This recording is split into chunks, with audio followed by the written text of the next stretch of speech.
स्वागत है आपका हमारे YouTube चैनल ईश्वर के मार्ग में। आज हम आपके लिए लेकर आए हैं एक ऐसा विषय जो हर मन में कभी न कभी प्रश्न बनकर उठता है।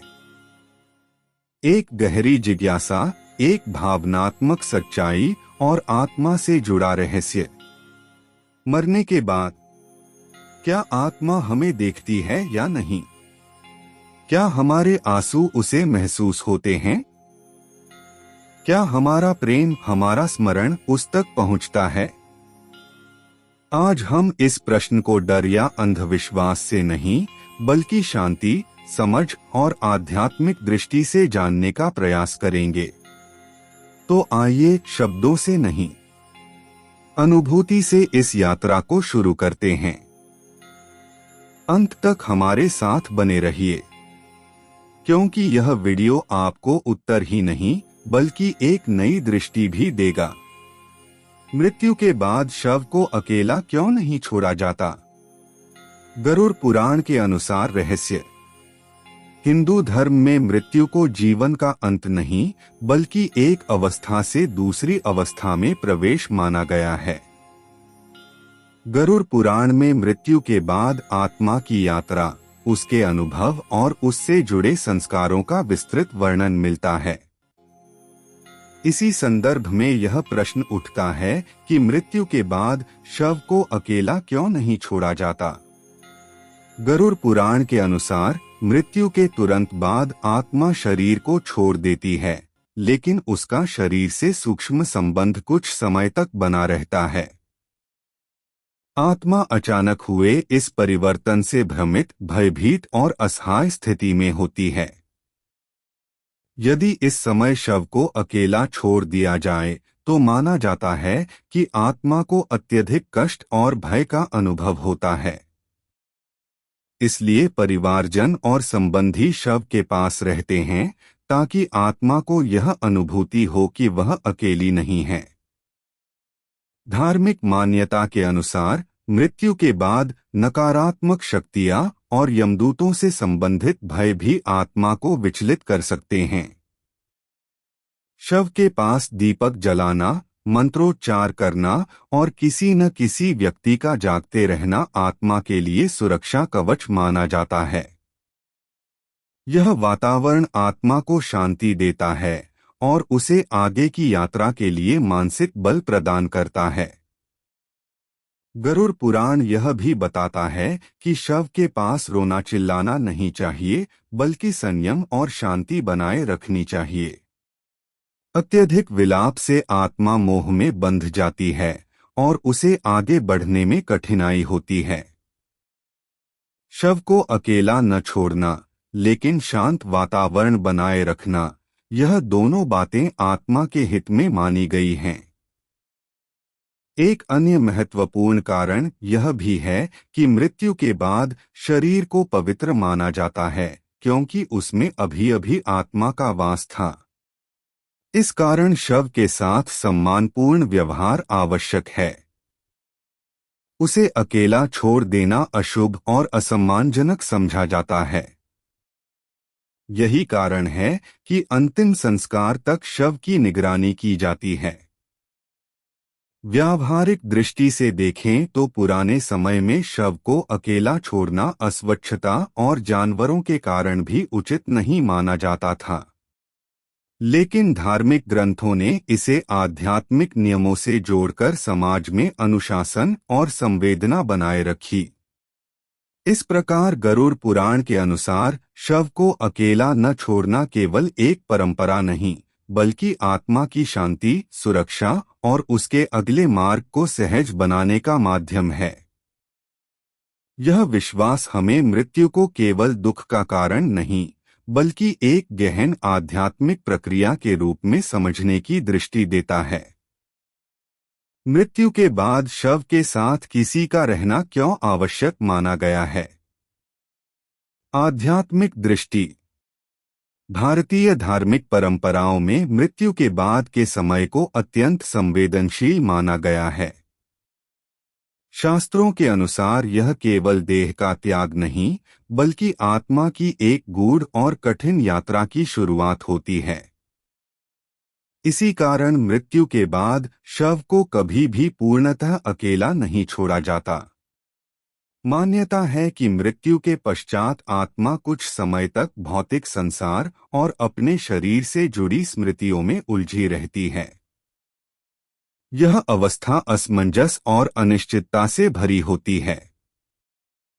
यदि उस समय शव एकांत में छोड़ दिया जाए तो आत्मा को भय, अस्थिरता और मानसिक पीड़ा का अनुभव हो सकता है। इसलिए किसी का पास में रहना आत्मा को स्थिरता और संबल प्रदान करता है। धार्मिक परंपराओं में यह भी माना गया है कि मृत्यु के बाद का वातावरण अत्यंत प्रभावशाली होता है। आसपास की ऊर्जा, विचार और भावनाएं आत्मा को प्रभावित करती हैं। दीप जलाना, शांत रहना और किसी का जागते रहना सकारात्मक ऊर्जा बनाए रखने का प्रतीक है। इससे वातावरण शुद्ध रहता है और आत्मा को आगे बढ़ने में सहायता मिलती है। एक और कारण यह बताया गया है कि मृत्यु के तुरंत बाद किए गए कर्म आत्मा की दिशा तय करने में सहायक होते हैं। यदि शव उपेक्षित अवस्था में छोड़ दिया जाए तो यह असम्मान का संकेत माना जाता है। एक अन्य महत्वपूर्ण कारण यह भी है कि मृत्यु के बाद शरीर को पवित्र माना जाता है, क्योंकि उसमें अभी आत्मा का वास था। इस कारण शव के साथ सम्मानपूर्ण व्यवहार आवश्यक है। उसे अकेला छोड़ देना अशुभ और असम्मानजनक समझा जाता है।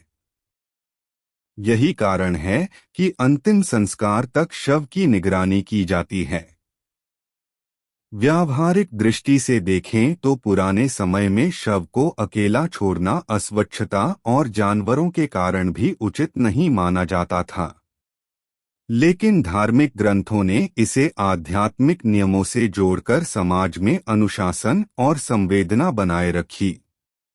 इस प्रकार गरुड़ पुराण के अनुसार शव को अकेला न छोड़ना केवल एक परंपरा नहीं, बल्कि आत्मा की शांति, सुरक्षा और उसके अगले मार्ग को सहज बनाने का माध्यम है। यह विश्वास हमें मृत्यु को केवल दुख का कारण नहीं, बल्कि एक गहन आध्यात्मिक प्रक्रिया के रूप में समझने की दृष्टि देता है। मृत्यु के बाद शव के साथ किसी का रहना क्यों आवश्यक माना गया है? आध्यात्मिक दृष्टि। भारतीय धार्मिक परंपराओं में मृत्यु के बाद के समय को अत्यंत संवेदनशील माना गया है। शास्त्रों के अनुसार यह केवल देह का त्याग नहीं, बल्कि आत्मा की एक गूढ़ और कठिन यात्रा की शुरुआत होती है। इसी कारण मृत्यु के बाद शव को कभी भी पूर्णतः अकेला नहीं छोड़ा जाता। मान्यता है कि मृत्यु के पश्चात आत्मा कुछ समय तक भौतिक संसार और अपने शरीर से जुड़ी स्मृतियों में उलझी रहती है। यह अवस्था असमंजस और अनिश्चितता से भरी होती है। यदि उस समय शव एकांत में छोड़ दिया जाए तो आत्मा को भय, अस्थिरता और मानसिक पीड़ा का अनुभव हो सकता है। इसलिए किसी का पास में रहना आत्मा को स्थिरता और संबल प्रदान करता है। धार्मिक परंपराओं में यह भी माना गया है कि मृत्यु के बाद का वातावरण अत्यंत प्रभावशाली होता है। आसपास की ऊर्जा, विचार और भावनाएं आत्मा को प्रभावित करती हैं। दीप जलाना, शांत रहना और किसी का जागते रहना सकारात्मक ऊर्जा बनाए रखने का प्रतीक है। इससे वातावरण शुद्ध रहता है और आत्मा को आगे बढ़ने में सहायता मिलती है। एक और कारण यह बताया गया है कि मृत्यु के तुरंत बाद किए गए कर्म आत्मा की दिशा तय करने में सहायक होते हैं। यदि शव उपेक्षित अवस्था में छोड़ दिया जाए तो यह असम्मान का संकेत माना जाता है, जिसका सूक्ष्म प्रभाव आत्मा पर पड़ सकता है। इसलिए अंतिम संस्कार तक शव की देखभाल को कर्तव्य समझा गया है। शास्त्रीय दृष्टिकोण के साथ साथ सामाजिक कारण भी जुड़े हैं। मृत्यु के समय परिवार और समाज का एकत्र होना केवल परंपरा नहीं, बल्कि उस व्यक्ति के जीवन को सम्मान देने का तरीका है। यह उपस्थिति दर्शाती है कि जीवन समाप्त होने के बाद भी व्यक्ति की गरिमा बनी रहती है। इस प्रकार शव को अकेला न छोड़ना केवल एक धार्मिक नियम नहीं, बल्कि आत्मा की शांति, ऊर्जा संतुलन और मानवीय संवेदना से जुड़ा हुआ सिद्धांत है। यह परंपरा हमें जीवन और मृत्यु दोनों के प्रति जिम्मेदारी और श्रद्धा का भाव सिखाती है। मृत्यु के उपरांत शव के पास पहरा क्यों दिया जाता है? गूढ़ धार्मिक संकेत। प्राचीन भारतीय परंपराओं में मृत्यु को केवल शारीरिक घटना नहीं माना गया, बल्कि इसे चेतना के परिवर्तन का क्षण कहा गया है।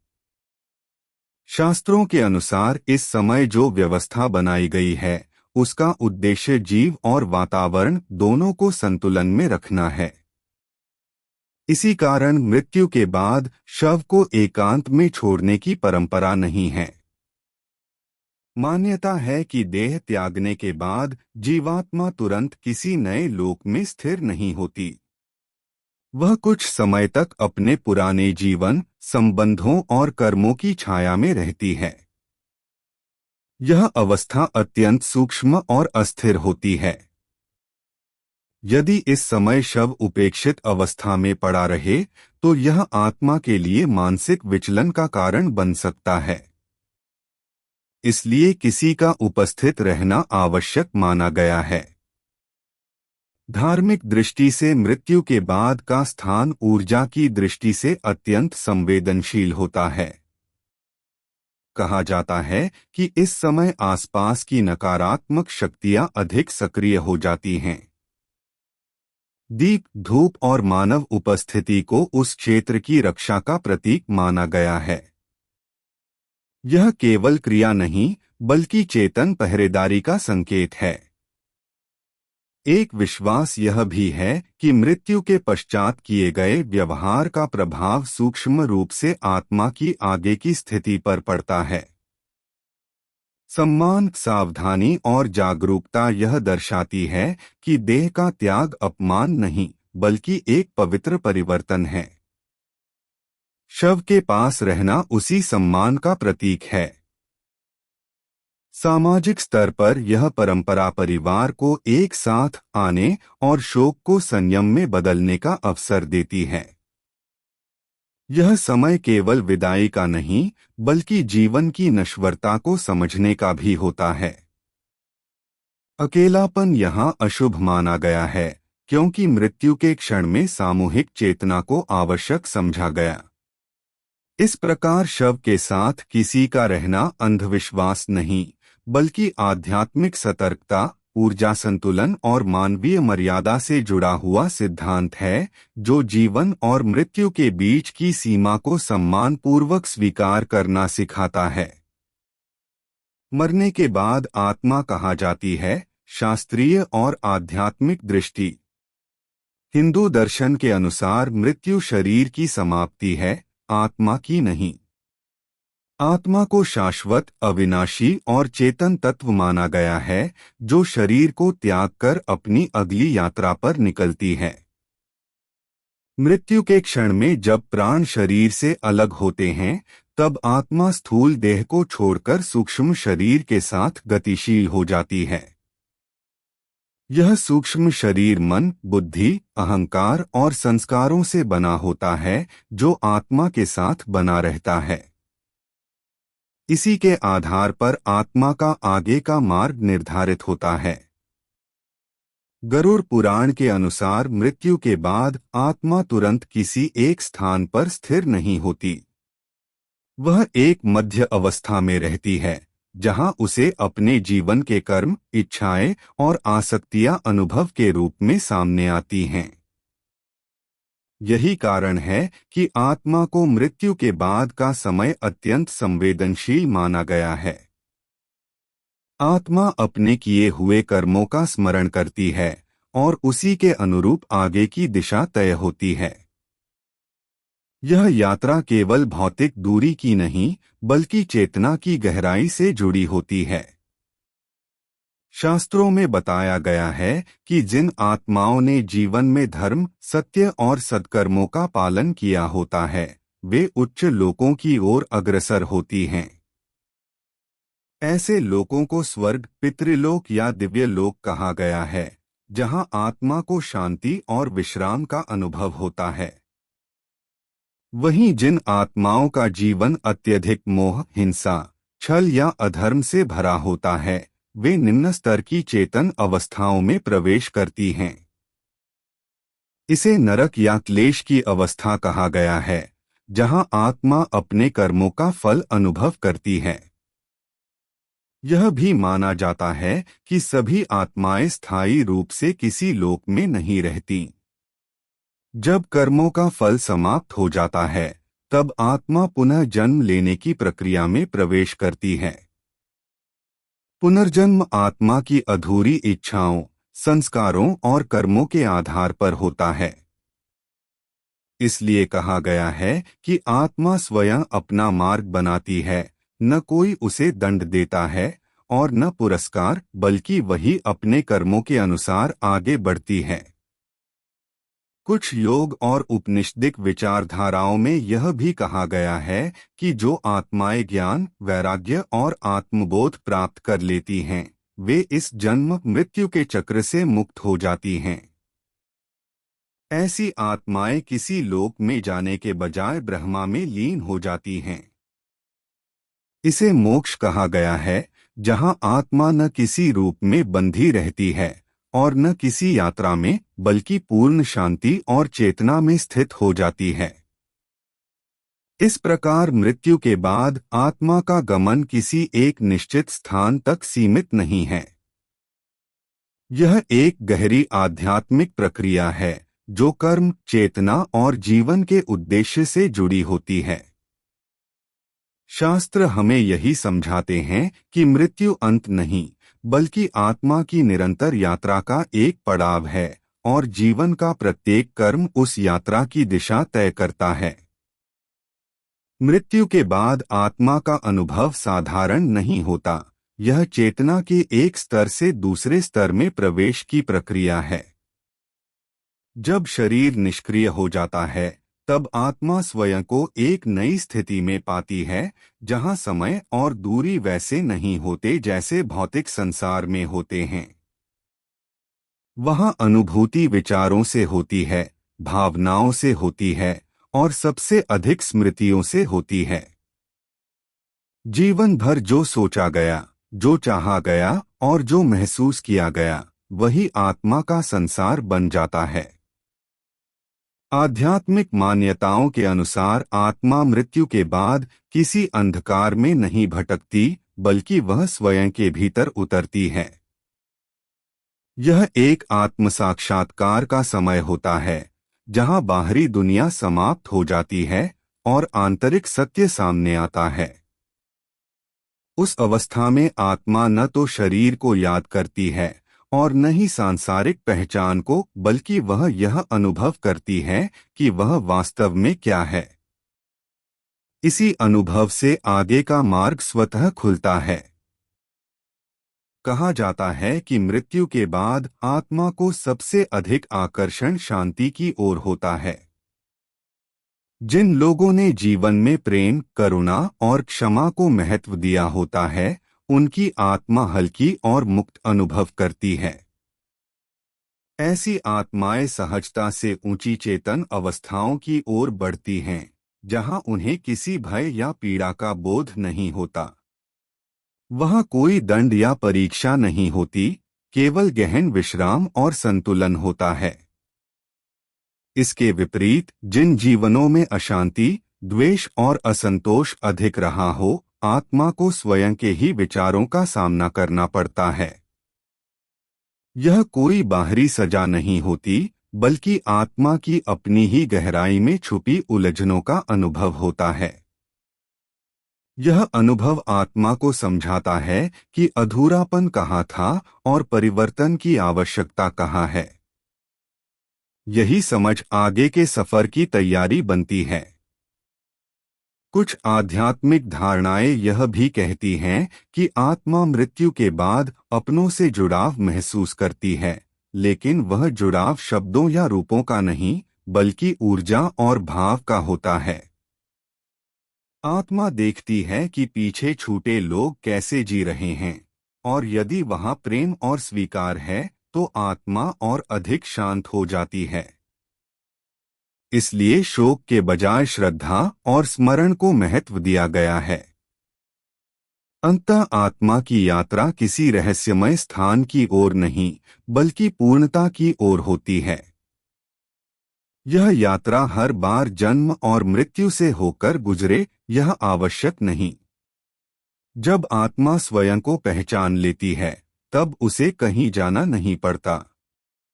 वह वहीं ठहर जाती है जहां न प्रश्न होते हैं, न भय, केवल अस्तित्व की गहरी, मौन और आनंदमयी अनुभूति होती है। मृत्यु के बाद आत्मा की स्थिति को शब्दों में बांधना आसान नहीं है, क्योंकि वह अनुभव इंद्रियों से परे माना गया है। फिर भी आध्यात्मिक विचारों में इसे एक अत्यंत कोमल परिवर्तन के रूप में देखा गया है, जैसे कोई दीपक एक कमरे से दूसरे कमरे में रख दिया जाए। प्रकाश वही रहता है, बस स्थान बदल जाता है। आत्मा भी वैसी ही रहती है, न नई न पुरानी, केवल उसकी अभिव्यक्ति बदल जाती है। कहा जाता है कि मृत्यु के बाद आत्मा सबसे पहले भारीपन से मुक्त होती है। शरीर की सीमाएं, थकान, रोग और पीड़ा वहीं छूट जाते हैं। आत्मा स्वयं को हल्का, विस्तृत और स्वतंत्र अनुभव करती है। यह स्वतंत्रता डरावनी नहीं होती, बल्कि एक गहरे सुकून से भरी होती है, जैसे किसी लंबे सफर के बाद विश्राम मिल गया हो। इसी अवस्था में आत्मा पहली बार बिना किसी बोझ के स्वयं को महसूस करती है। आध्यात्मिक चिंतन में यह भी कहा गया है कि उस अवस्था में आत्मा को कोई आदेश नहीं देता, कोई दिशा नहीं थोपता। वह अपनी ही चेतना के आकर्षण से आगे बढ़ती है। जहां अपनापन होता है, जहां शांति होती है, जहां सत्य का स्पर्श होता है, आत्मा स्वतः उसी ओर खींच जाती है। यह यात्रा तेज नहीं होती, न ही हड़बड़ी भरी, बल्कि अत्यंत स्वाभाविक और सहज होती है। मृत्यु के बाद आत्मा को सबसे अधिक प्रभावित करता है जीवन का भाव। धन, पद या पहचान वहां कोई अर्थ नहीं रखते। केवल यह मायने रखता है कि जीवन को किस भावना से जिया गया, प्रेम से या भय से, स्वीकार से या विरोध से। यही भाव आत्मा का वातावरण रचते हैं। इसलिए कहा गया है कि अच्छा जीवन अच्छा अंत नहीं, बल्कि अच्छी अगली अवस्था देता है। कुछ विचारधाराओं में यह भी माना गया है कि आत्मा उस समय मौन को गहराई से अनुभव करती है। यह मौन खाली नहीं होता, बल्कि पूर्णता से भरा होता है। वहाँ प्रश्न समाप्त हो जाते हैं और उत्तर की आवश्यकता भी नहीं रहती। आत्मा समझ जाती है कि खोज बाहर नहीं, भीतर थी, और अब वह खोज पूरी हो चुकी है। अंत में यही कहा जाता है कि आत्मा की मृत्यु के बाद की अवस्था भय की नहीं, समझ की है। यह कोई अंधकार में गिरना नहीं, बल्कि सीमाओं के पार देख पाना है। जीवन जिसे अंत कहता है, आत्मा उसे विस्तार मानती है। और इसी विस्तार में वह बन जाती है जो वह हमेशा से थी, शांत, स्वतंत्र और पूर्ण। मृत्यु के बाद आत्मा की अवस्था को यदि भावनात्मक दृष्टि से समझा जाए, तो यह केवल एकांत की यात्रा नहीं होती, बल्कि संबंधों की एक नई परिभाषा होती है। शरीर के रहते जो रिश्ते नाम, भूमिका और जिम्मेदारियों से बंधे होते हैं, मृत्यु के बाद वही रिश्ते भावना और ऊर्जा के स्तर पर बदल जाते हैं। आत्मा किसी की माँ, पिता, पुत्र या मित्र नहीं रह जाती, लेकिन अपनापन पूरी तरह समाप्त भी नहीं होता। आध्यात्मिक मान्यताओं के अनुसार आत्मा को जीवित लोगों के प्रति कोई सांसारिक अपेक्षा नहीं रहती। वह यह नहीं चाहती कि उसके लिए रोया जाए या दुख में डूबा जाए। फिर भी कहा जाता है कि आत्मा अपने प्रियजनों की भावनाओं को सूक्ष्म रूप से अनुभव करती है। यह अनुभव देखना या सुनना नहीं होता, बल्कि एक गहरी संवेदना के रूप में होता है।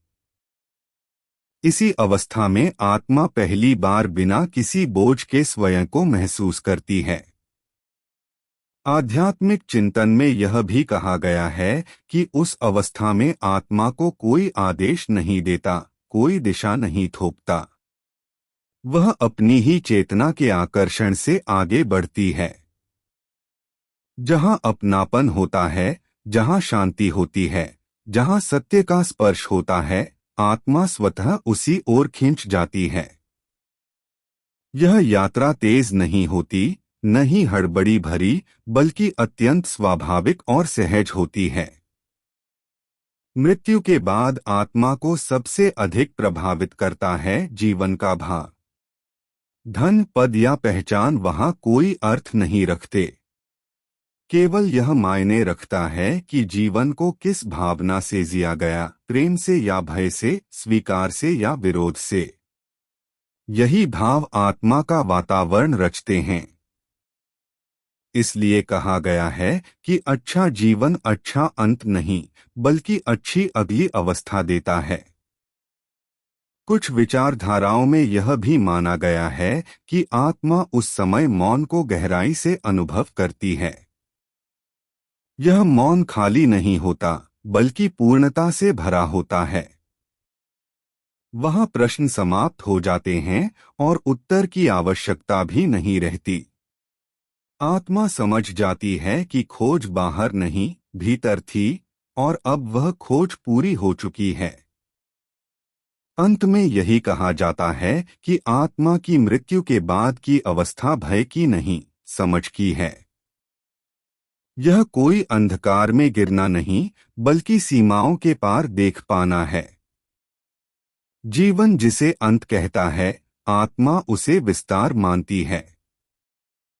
और इसी विस्तार में वह बन जाती है जो वह हमेशा से थी, शांत, स्वतंत्र और पूर्ण। मृत्यु के बाद आत्मा की अवस्था को यदि भावनात्मक दृष्टि से समझा जाए तो यह केवल एकांत की यात्रा नहीं होती, बल्कि संबंधों की एक नई परिभाषा होती है। शरीर के रहते जो रिश्ते नाम, भूमिका और जिम्मेदारियों से बंधे होते हैं, मृत्यु के बाद वही रिश्ते भावना और ऊर्जा के स्तर पर बदल जाते हैं। आत्मा किसी की माँ, पिता, पुत्र या मित्र नहीं रह जाती, लेकिन अपनापन पूरी तरह समाप्त भी नहीं होता। आध्यात्मिक मान्यताओं के अनुसार आत्मा को जीवित लोगों के प्रति कोई सांसारिक अपेक्षा नहीं रहती। वह यह नहीं चाहती कि उसके लिए रोया जाए या दुख में डूबा जाए। फिर भी कहा जाता है कि आत्मा अपने प्रियजनों की भावनाओं को सूक्ष्म रूप से अनुभव करती है। यह अनुभव देखना या सुनना नहीं होता, बल्कि एक गहरी संवेदना के रूप में होता है। जैसे बिना शब्दों के किसी भावना का आभास हो जाना। माना जाता है कि जब जीवित लोग अत्यधिक शोक, भय या अपराध बोध में रहते हैं, तो उस भाव का प्रभाव आत्मा तक पहुंचता है। इससे आत्मा को पीड़ा नहीं, बल्कि एक प्रकार की बेचैनी महसूस होती है, क्योंकि वह चाहती है कि पीछे छूटे लोग शांत और संतुलित रहें। इसी कारण परंपराओं में कहा गया है कि मृत्यु के बाद संयम और स्वीकार बनाए रखना आत्मा के लिए हितकारी होता है।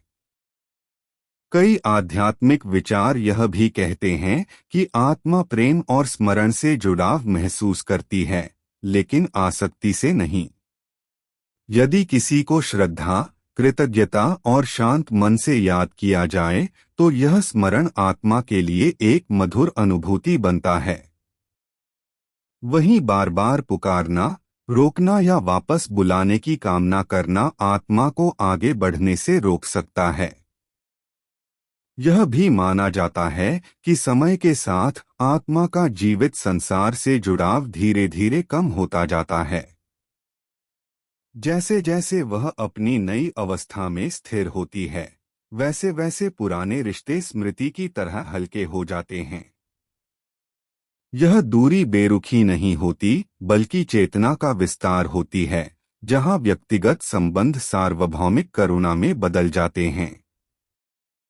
अंततः कहा जाता है कि आत्मा जीवित लोगों से अलग नहीं होती, बल्कि उनसे अलग तरह से जुड़ती है।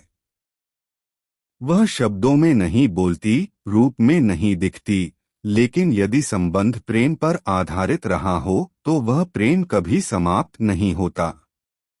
बस उसका स्वरूप बदल जाता है, और उसी बदले हुए स्वरूप में आत्मा शांति चाहती है, दुख नहीं, स्वीकार चाहती है, बंधन नहीं। मृत्यु को अक्सर अंत मान लिया जाता है, जबकि आध्यात्मिक दृष्टि से यह अंत नहीं बल्कि एक शांत परिवर्तन है। यह वह क्षण होता है जब मनुष्य की बाहरी पहचान पीछे छूट जाती है और उसका वास्तविक अस्तित्व एक नई अनुभूति में प्रवेश करता है। मृत्यु शोर के साथ नहीं आती, वह धीरे से जीवन के द्वार बंद करती है और चेतना का एक नया द्वार खोल देती है, जहां न शरीर की सीमाएं रहती हैं और न संसार की जल्दबाजी। कहा जाता है कि मृत्यु के बाद सबसे पहले भय समाप्त हो जाता है।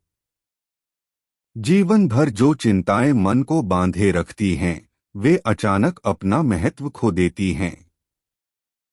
वहां न समय का दबाव होता है, न तुलना का बोझ, केवल एक गहरा और स्थिर सुकून होता है, जिसे शब्दों में बांधना कठिन है।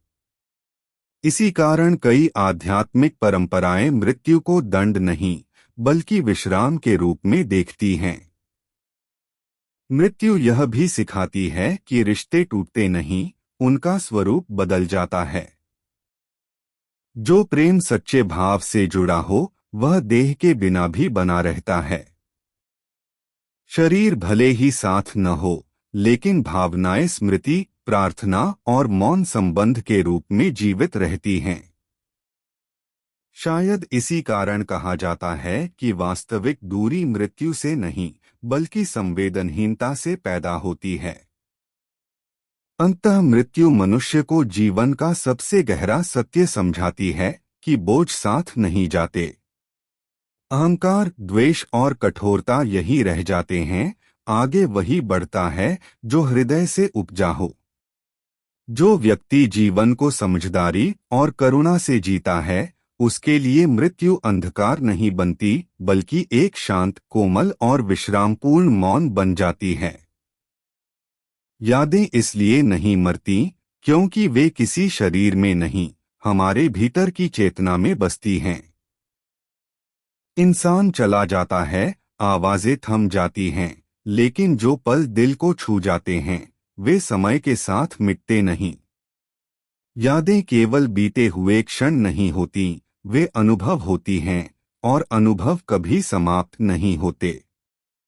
यादें हमारे जीवन की सबसे जीवित चीज होती हैं। जब कोई व्यक्ति हमारे साथ हंसता है, रोता है, हमें समझता है, तब वह क्षण हमारे मन में नहीं, हमारे भाव में दर्ज होता है। और भाव मिटाए नहीं जा सकते। इसलिए किसी की एक मुस्कान, एक बात या एक खामोश मौजूदगी सालों बाद भी वैसी ही महसूस होती है। यादें इसलिए भी नहीं मरती क्योंकि वे प्रेम से बनी होती हैं। प्रेम का स्वभाव है टिके रहना। जहां स्वार्थ होता है, वहां समय सब कुछ खत्म कर देता है, लेकिन जहां सच्चा अपनापन होता है, वहां समय भी हार मान लेता है। यही कारण है कि जिनसे दिल का रिश्ता होता है, उनकी कमी उम्र भर महसूस होती है। यादें हमें दर्द देने के लिए नहीं होती, वे हमें जोड़कर रखने के लिए होती हैं। शुरुआत में वे आंसू बनकर आती हैं, लेकिन समय के साथ वही यादें सहारा बन जाती हैं। वे हमें यह याद दिलाती हैं कि जो रिश्ता था वह खाली नहीं था, वह सच्चा था। अंत में यही समझ आता है कि इंसान मरता है, संबंध नहीं। शरीर चला जाता है, लेकिन जो हमें बदल गया, जो हमें बेहतर बना गया, वह याद बनकर हमेशा हमारे साथ रहता है। और शायद यही वजह है कि यादें कभी नहीं मरती। मृत्यु अपने आप में कभी डरावनी नहीं होती, डर हम उसके बारे में बनाई गई धारणाओं से पैदा करते हैं। बचपन से हमें सिखाया जाता है कि मृत्यु का मतलब सब कुछ खत्म हो जाना है, अंधकार है, खो जाना है।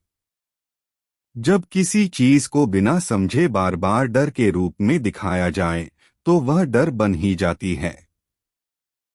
जबकि सच्चाई यह है कि मृत्यु उतनी ही स्वाभाविक है जितनी जन्म। हम मृत्यु से इसलिए डरते हैं क्योंकि हम उससे भागते हैं। हम जीवन की हर बात पर चर्चा करते हैं, लेकिन मृत्यु का नाम आते ही चुप हो जाते हैं।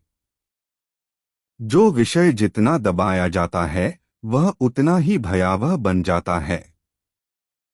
मृत्यु भी वैसी ही बन गई है, एक अनकहा, अनदेखा और गलत समझा गया सत्य।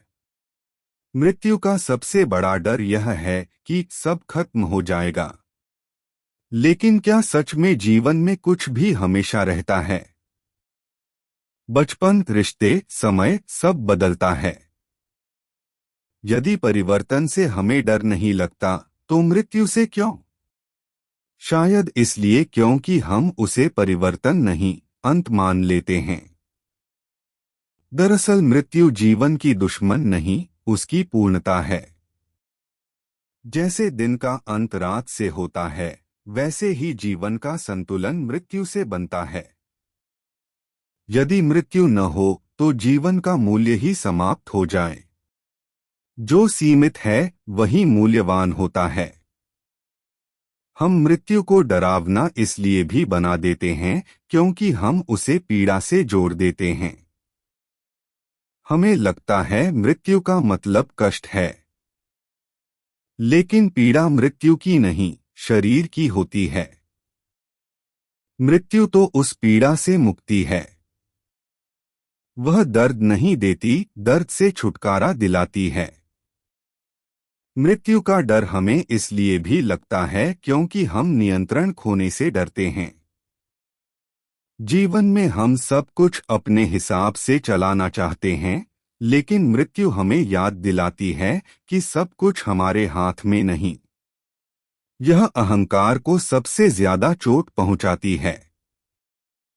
हम मृत्यु से इसलिए भी घबराते हैं क्योंकि हम अधूरे रह जाते हैं। अधूरी बातें, अधूरे रिश्ते, अधूरी इच्छाएं। लेकिन इसका अर्थ यह नहीं कि मृत्यु गलत है, बल्कि यह संकेत है कि जीवन को हमने पूरी जागरूकता से नहीं जिया। जो व्यक्ति जीवन को खुलकर, सच्चाई और प्रेम से जीता है, वह मृत्यु से कम डरता है। क्योंकि उसे पता होता है कि उसने जो करना था वह किया। मृत्यु उन्हें डराती है जिन्होंने जीवन को टालते हुए जिया। समाज ने भी मृत्यु को डरावना बना दिया है। श्मशान, काले कपड़े, सन्नाटा, हर प्रतीक डर से भरा हुआ है। हमने मृत्यु को विदाई नहीं, भय का उत्सव बना दिया है। अगर मृत्यु को शांति से स्वीकार किया जाए, तो उसका स्वरूप ही बदल जाए। मृत्यु इसलिए भी डराती है क्योंकि हम उससे जुड़ी कहानियां सुनते हैं, अनुभव नहीं। डर हमेशा कल्पना से पैदा होता है, सच्चाई से नहीं। जिसने मृत्यु को समझ लिया, वह उससे नहीं डरता। धार्मिक और आध्यात्मिक दृष्टि से देखा जाए तो मृत्यु एक दरवाजा है, दीवार नहीं। एक अवस्था से दूसरी अवस्था में प्रवेश। जैसे नींद में जाना डरावना नहीं होता, वैसे ही मृत्यु भी हो सकती है, यदि हम उसे वैसे देखें। मृत्यु हमें यह भी सिखाती है कि समय सीमित है और सीमित समय ही हमें प्रेम करना, माफ करना और जीना सिखाता है। अगर मृत्यु न हो तो शायद हम कभी गंभीर न हो। हम मृत्यु को इसलिए भी डरावना बनाते हैं क्योंकि हम वर्तमान में नहीं जीते। जो वर्तमान में जीता है वह भविष्य से नहीं डरता और मृत्यु भविष्य की ही एक घटना है। मृत्यु हमें यह याद दिलाने आती है कि हम शरीर नहीं हैं। शरीर बदलता है, टूटता है, समाप्त होता है, लेकिन जो अनुभव करता है, जो महसूस करता है, वह कुछ और है। जब हम मृत्यु को दुश्मन मानते हैं तब वह डर बन जाती है। जब हम उसे शिक्षक मानते हैं तब वह समझ बन जाती है और जब हम उसे सत्य मानते हैं तब वह शांति बन जाती है। मृत्यु हमें विनम्र बनाती है। वह बताती है कि सब बराबर हैं। वहां न अमीर बचता है, न गरीब, न बड़ा, न छोटा। यही उसकी सबसे बड़ी सच्चाई है। अगर हम मृत्यु को समझ लें तो जीवन और सुंदर हो जाता है। हम छोटी बातों पर क्रोध करना छोड़ देते हैं। हम रिश्तों को हल्के में लेना बंद कर देते हैं। मृत्यु डरावनी नहीं होती, डरावना हमारा अधूरा जीवन होता है। जब जीवन अर्थपूर्ण होता है तब मृत्यु भी अर्थपूर्ण हो जाती है। अंत में मृत्यु कोई अंधकार नहीं बल्कि एक मौन है। और मौन कभी डरावना नहीं होता, वह तो केवल गहरा होता है। डर हम उसमें भर देते हैं।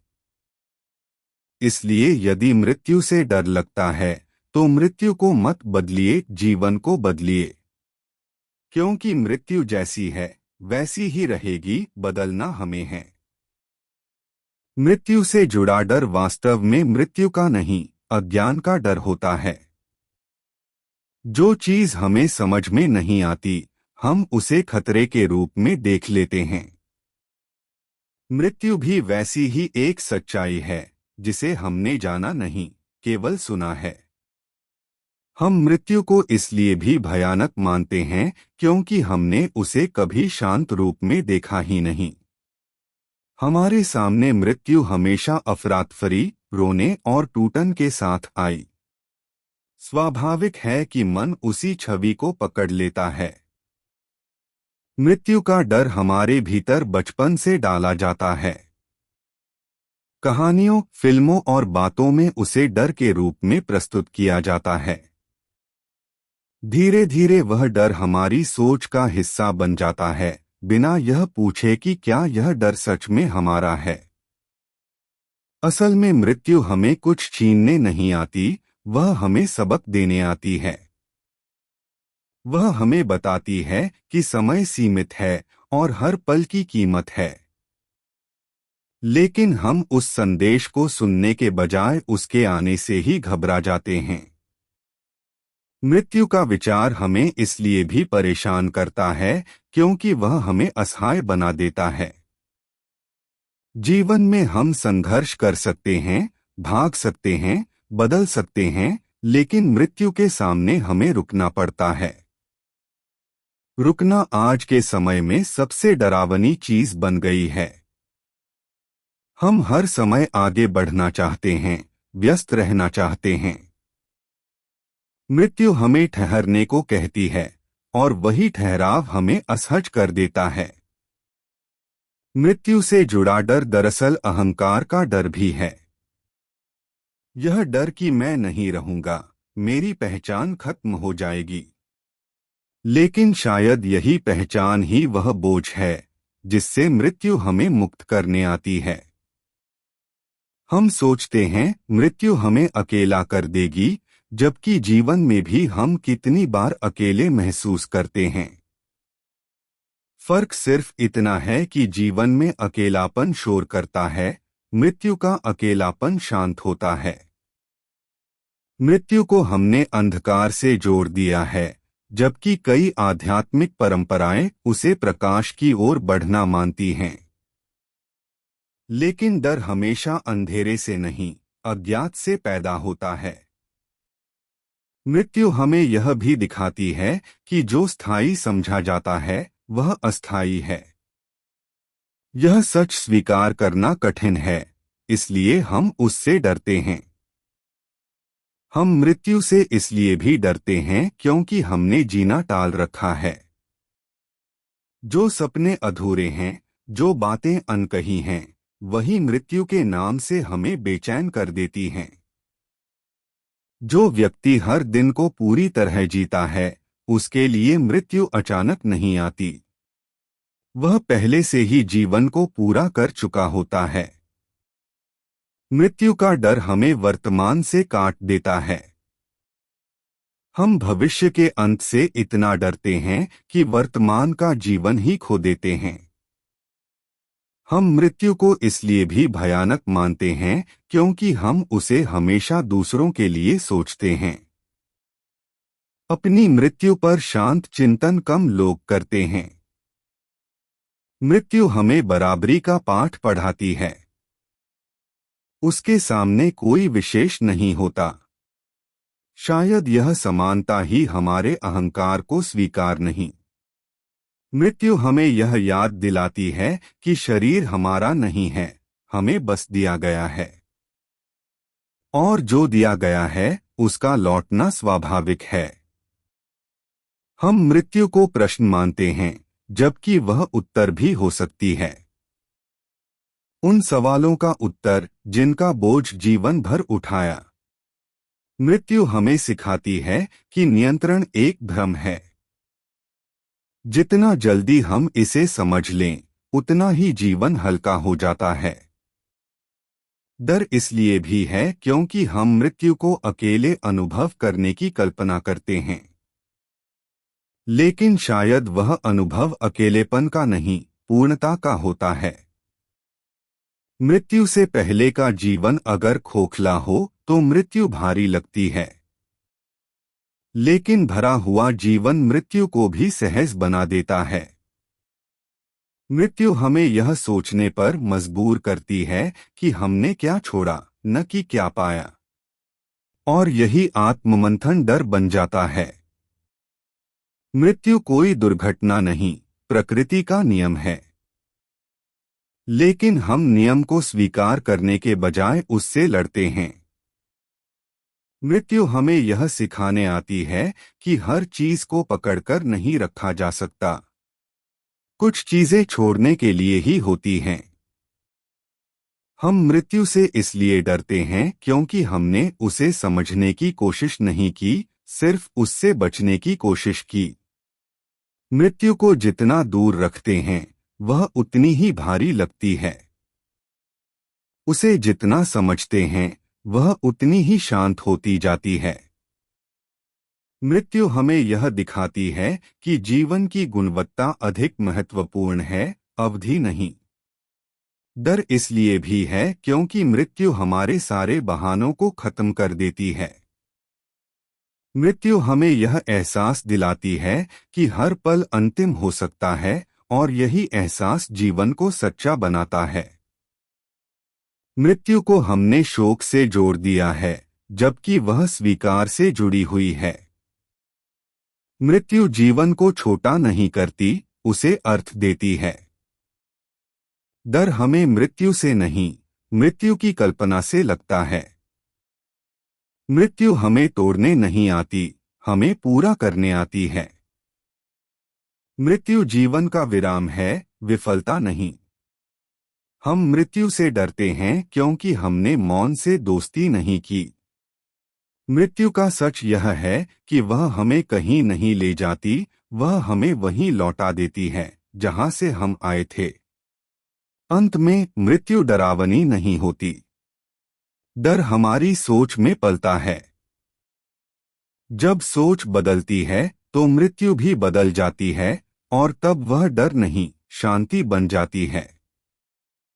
इस विषय से सबसे बड़ी सीख यह मिलती है कि डर हमेशा हमारे मन की उपज है, वास्तविकता की नहीं।